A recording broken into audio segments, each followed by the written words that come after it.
Imaginez, au milieu du tumulte orageux de la vie, vous pouvez encore être un port paisible où aucune turbulence ne peut s'immiscer. C'est le pouvoir de cultiver le jugement, de développer une invincibilité émotionnelle face à l'imprévisible. Cette vidéo, inspirée par les 10 principes clés du stoïcisme, vous guidera pour nourrir un état d'esprit imperturbable afin que rien ne puisse perturber la tranquillité en vous. Pourquoi y a-t-il une distinction entre contrôler nos pensées et être incapable de contrôler les événements externes? Comme l'a dit Épictète, certaines choses dépendent de nous et d'autres ne dépendent pas de nous. La sérénité intérieure dépend de notre capacité à nous concentrer uniquement sur ce que nous pouvons contrôler grâce à la sagesse et à la volonté. Les résultats sont souvent hors de contrôle, mais chacun peut contrôler sa perspective et sa réaction. Les leçons fondamentales vous aident non seulement à réaliser que la vertu est l'essence d'une vie bonne et non la poursuite de désirs éphémères, mais aussi que les jugements donnent un sens aux événements objectifs. En endurant les épreuves, les faiblesses se dissolvent, révélant l'essence libre d'un être humain. Vivre en harmonie avec les lois de l'univers permet à la réalité de se dérouler sans obstruction intérieure. Mais, avant de commencer, comme d'habitude, j'ai un défi pour vous. Regardez jusqu'à la fin et ne manquez aucun principe important, car l'un de ces principes pourrait bien être la clé pour des objectifs fermes et changer votre vie à jamais.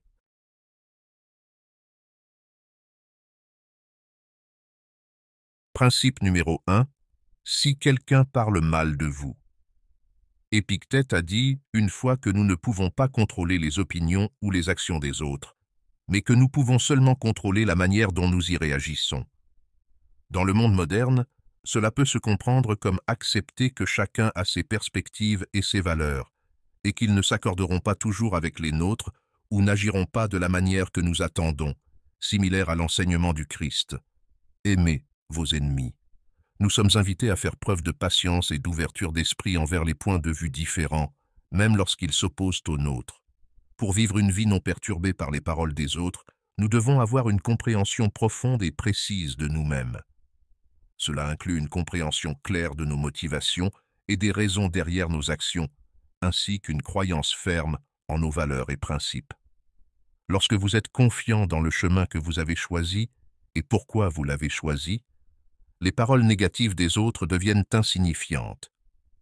Enfin, pour faire face aux insultes ou aux désaccords sans les laisser nous affecter, nous devons développer la patience et la douceur.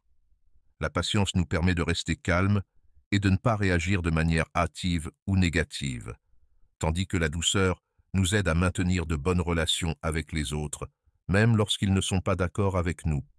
Des exemples illustratifs peuvent être tirés de la vie des saints et des ascètes, qui ont affronté les torts et les insultes avec patience et gentillesse, tout en restant fermement attachés à leur chemin choisi. Lorsque nous nous concentrons sur la croissance personnelle et la résilience face aux défis, nous améliorons non seulement nos propres vies, mais nous inspirons également ceux qui nous entourent. Rappelez-vous que le véritable pouvoir ne vient pas du contrôle de ce que les autres pensent ou disent de nous, mais de notre capacité à contrôler comment nous laissons ces choses nous affecter.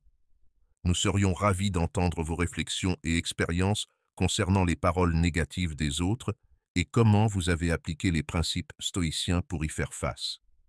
Partagez vos idées dans les commentaires ci-dessous. Votre histoire pourrait devenir une source d'inspiration et de force pour d'autres.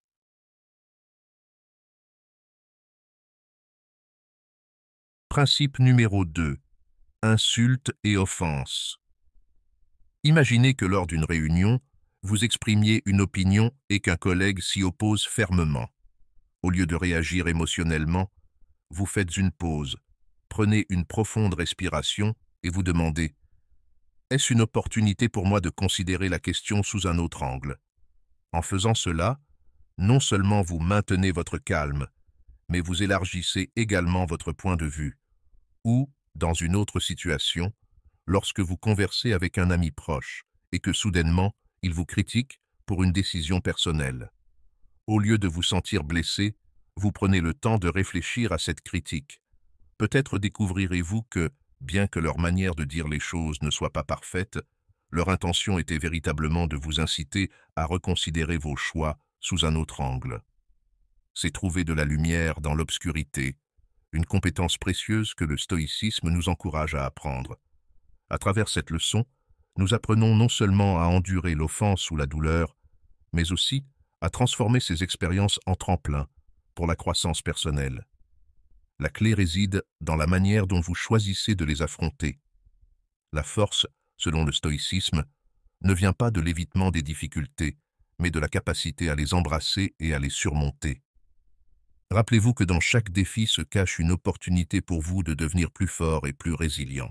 Avant de continuer, je tiens à exprimer ma plus profonde gratitude à vous tous qui avez passé du temps avec nous dans cette vidéo. Votre présence est un encouragement inestimable pour moi. Si vous trouvez ces principes précieux, merci d'aimer et de partager cette vidéo avec d'autres. Votre soutien nous aide non seulement à continuer à produire du contenu de qualité, mais aussi à diffuser la philosophie stoïcienne à encore plus de personnes.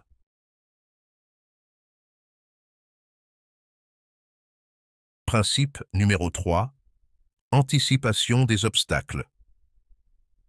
Au cœur du principe stoïcien d'anticipation des obstacles se trouve une attitude proactive plutôt que réactive face aux défis de la vie. Épictète suggère qu'en envisageant les difficultés potentielles sur notre chemin, nous nous préparons mentalement à les affronter avec calme et réflexion. Cette séance d'entraînement mental n'est pas une invitation au pessimisme, mais une stratégie pour renforcer la détermination et équiper l'esprit des outils nécessaires pour toute situation. Considérez l'histoire d'une marathonienne qui se prépare pour une course à venir. Consciente du principe d'anticipation des obstacles, elle anticipe les défis potentiels, des conditions météorologiques défavorables, des blessures ou des engagements personnels imprévus qui pourraient perturber son programme d'entraînement.